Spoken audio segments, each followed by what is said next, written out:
pra lekang hona pra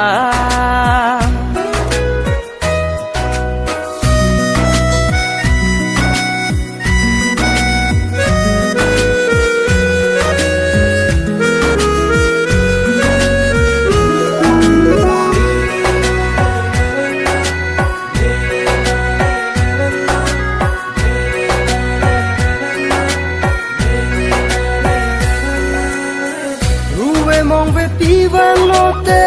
nang sikavulua son klolina kang tingwan lote nang meksoki janga son I was crazy for you. La anak kang hondo manong la nang singar mo alang taho na phir nang tipo mo ikay boling siya ipola nang pan seng kang hondo ang kang hona pra lekang hona pra madupe na vi nang hello ni kay kang hona pra ni kang hona pra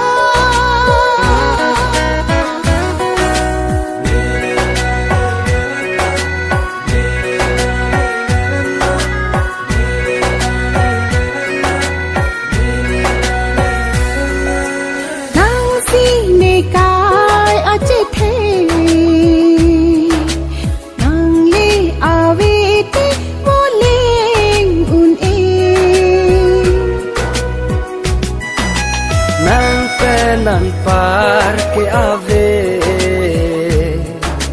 nang sile kaya chete madupe na vi nang hello ni kay kang hona pra ni kang hona pra batu penave nang hilo ni kai kang hona pra ni kang hona pra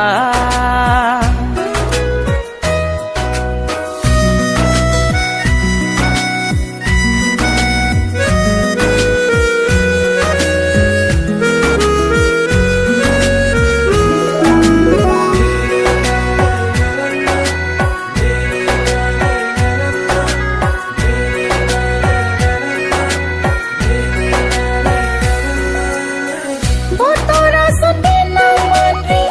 lani kaya jonalo manguna sanang pi mandri lani kaya jonapha I was crazy for you. Sampia sonang che mansi do thip jine kai nang long manaya sonang che mansi mangmun papleng jinang pan Nang hello ni kay